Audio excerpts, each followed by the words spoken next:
అంతర్గా ఒడ్డెర కాలనీలో మౌలిక వసతులు కల్పించి భవన నిర్మాణ రంగంలో ప్రధాన పాత్ర పోషిస్తున్న ఒడ్డెర కులస్తులను ప్రభుత్వ పరంగా ఆర్థిక సాయం అందించడంతో పాటు సంక్షేమ పథకాల అమలులో ప్రాధాన్యత కల్పించేందుకు కృషి చేస్తానని నిజామాబాద్ కాంగ్రెస్ ఎంపీ అభ్యర్థి ఎమ్మెల్సీ జీవన్ రెడ్డి అన్నారు. జగిత్యాల జిల్లా కేంద్రంలోని ఇందిరాభవన్లో నిర్వహించిన సమావేశంలో అంతర్గం ఒడ్డెర కాలనీ మాజీ సర్పంచ్ గంగాధర్తో పాటు పలువురు కాంగ్రెస్ పార్టీలో చేరగా ఎమ్మెల్సీ జీవన్ రెడ్డి పార్టీ కండువా కప్పి పార్టీలోకి ఆహ్వానించారు.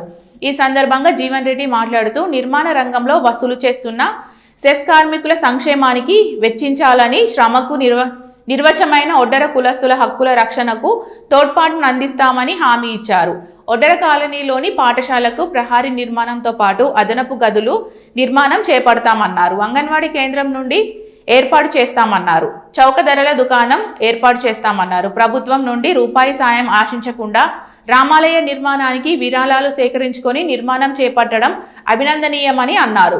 ఒడ్డెర కాలనీలో సీసీ రోడ్ల నిర్మాణం కోసం సీఎం రేవంత్ రెడ్డి దృష్టికి తీసుకువెళ్లి 20 లక్షలు కేటాయించామన్నారు. రామాలయ నిర్మాణానికి సీజీఎఫ్ నిధుల నుండి 50 లక్షల నిధులు మంజూరు చేస్తామని జీవన్ రెడ్డి హామీ ఇచ్చారు.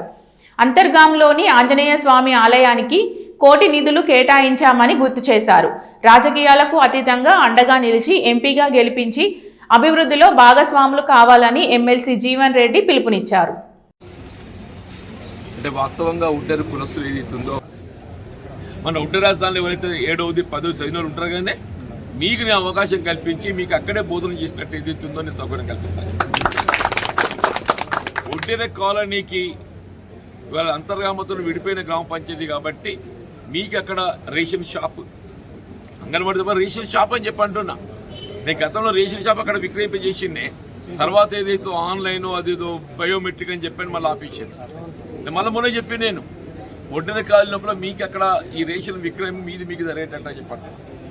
రేషన్ విక్రయం మీది మీకు జరిగేటట్టు, అంగన్వాడీ మీది మీకు ఉండేటట్టు, పాఠశాల సౌకర్యమే కానీ చెప్పంటు నేను నిజంగా రామాలయం ఇంత పెద్ద రామాలయం కట్టినంటే రాముల వారు మెచ్చుకోవాలి తమ్మి చెప్పంటున్నా. ప్రభుత్వంకి 1 రూపాయి ఆర్థిక సహాయం ఆశించకుండా, ప్రభుత్వంకి 1 రూపాయి ఆర్థిక సహాయం ఆశించకుండా అంటే వారికి ఏదైతే మీకు దేవుని ఎంత భక్తి విశ్వాసం అనేది నేను చెప్తున్నా చెప్పంటున్నా. అదే నిదర్శనం. మీకు దేవుని మీద ఉండే ఒక భక్తి విశ్వాసానికి నిదర్శనం ఏంటంటే దాదాపు 50 లక్షల రూపాయలు చందాలు సేకరించుకొని మీకు మీరు రాముల వారి యొక్క ఆలయ నిర్మాణం చేసుకున్నా చెప్పంటే నేను అభినందిస్తున్నా చెప్పంటున్నా.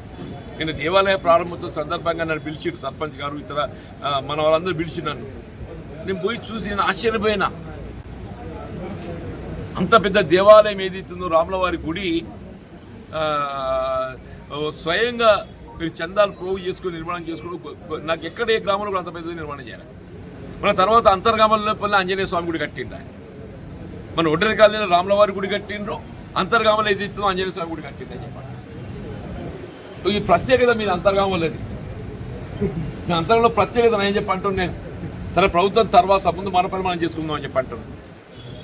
రాముల వారికి ఏదైతుందో అది గుట్ట మీద ఉన్నది కాబట్టి వెహికల్స్ వాహన పోయినాడు ఇబ్బంది ఏర్పడదని చెప్పని మొన్న కాంగ్రెస్ ప్రభుత్వం ఏర్పడుతున్న రాష్ట్రం లోపల ప్రత్యేకంగా రేవంత్ రెడ్డి గారి దృష్టికి తీసుకెళ్లి నేను 20 లక్షల రూపాయలు సీసీ రోడ్డు మంజూరు చేయించాను. రేవంత్ రెడ్డి గారి దృష్టికి తీసుకెళ్లి మీరు మీ సొంత నిధులతోని రాముల వారి ఆలయం నిర్మాణం చేసుకున్నారో 20 లక్షలతో ఏదైతే సీసీ రోడ్ ఇప్పించారని చెప్పండి. మన రాముల వారి గుడికి కూడా నేను అదే సీజీఎఫ్ కామన్ గూడ్స్ ఫండ్ నిధుల నుండి 50 లక్షల రూపాయల నిధులు సమకూర్చే విధంగా నేను ప్రయత్నం చేస్తాను.